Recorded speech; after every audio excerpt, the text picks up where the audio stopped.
Okay, sa last part po ng ating video ng solar panel off-grid tutorial, sana po ay may natutunan po kayo. Kung may mga katanungan po kayo, mag-message po kayo down below or direct message me, DM me, para nang sa ganun masuportahan ko naman po kayo. Sa mga nagbabalak mag-DIY, mag-message lang po kayo sa akin kung may mga katanungan kayo.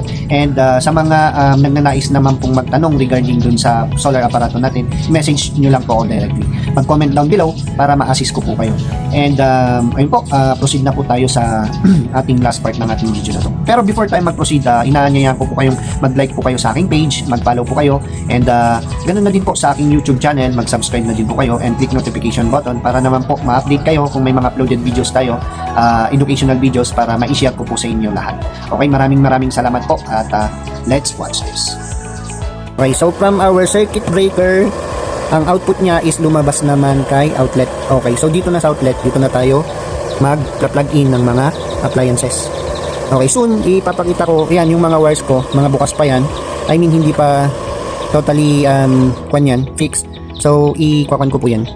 I-discuss ko some other day or soon kung paano, para makita nyo rin kung paano mag-crimp or something. Then ayan, pag-ayos ng mga wires. So ayan, meron pa siyang mga hindi pa ganun ka ganda yung wirings. Pero makikita nyo naman, madali lang naman sundan ng aking wirings. Okay, so ayan. So dito, so ayan. Okay, so i-power on na natin yung AC. Okay. So power on natin yung AC. Okay, so power on ng AC, power on na din natin yung outlet. Okay. So nag-respond kaagad yung electric fan natin. Kasi naka-plug in siya. Okay, so naka-plug in.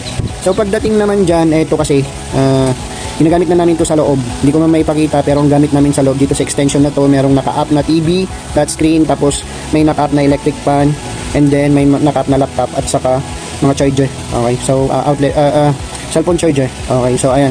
Kung hindi kayo maniniwala, ewan ko na lang.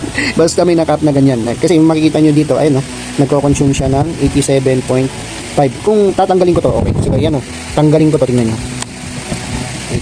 Okay. So ayan, nag 40.1 watts na siya. Okay, dahil dito sa extension na to, may naka-up na TV doon, may naka-up electric fan, may naka-up din na mga charger. So ayan, nakikita nyo, ayun.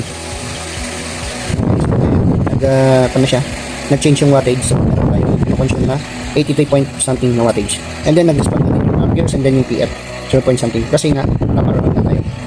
Okay, so ganyan nag-work yung ating solar off-grid panel. Okay, so ayan, andyan yung 200 watts foldable natin na strike anywhere, pwede nyo magamit yan. And then meron din yung battery natin na 12.8 100 amperes. Meron din tayong LCCB, inverter, MPPT, circuit breaker, adjustable protector, multimeter, digital multifunction digital meter, circuit breaker, LBD, relay, and then outlet, and then mga cabling. Lahat ng to, tignan nyo po sa comment section. Ibibigay ko lahat ng link kung saan ko siya pinagbibili. Okay, so ayan, pati itong board, ayan, board, rail, and may tanyo, then yung wood screw. Ayan, ibibigay ko po lahat ng link sa baba. Kung may mga katanungan po kayo, mag-comment lang down below. And then kung gusto niyo naman po ng mga updated tutorials and follow-up, or message lang po kayo, or mag-follow kayo sa aking page. Okay, so yan, soon i-advertise natin yung mga functionalities ng mga ginamit ko dito sa solar paneling. So ayan, mag-stay tuned lang po kayo sa aking page, and follow nyo na din ako. And ayun, sa aking YouTube, mag-subscribe, then click notification para naman kahit pa paano ma-update kayo, or kung may mga updated videos tayo na ina-upload, automatically nandyan na yan. Just click the video na lang. Okay, so eto po, at next time i-discuss ko yung sa pag-aayos ng ating wiring, siguro specifically sa wirings. So i-kuha ko pa po kasi yan, i-customize ko pa po yan soon, para maganda naman natin yung ating solar aparato. And ayun, maraming salamat po. Okay, thank you. See you on my next video. Bye. Keep climbing to the mountaintop.